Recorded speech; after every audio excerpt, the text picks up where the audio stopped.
કેવી છે બદામ? બદામ ખાટી છે ભાઈ? કેવી છે? હેલા બદામ કેવી છે?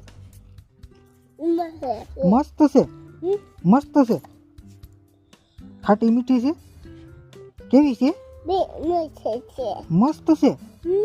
મને દેની મારી છે. મને દેની બેટા. મમ્મી કોને ખબર? દાદા ખેતરમાં. બદામ કોને આપી? મને દેની બેટા. કેવી છે? ખાટી મીઠી છે. કેવી છે? મસ્ત છે. ખાટી મીઠી એમ કહેતો. ખાવ ખા ખા.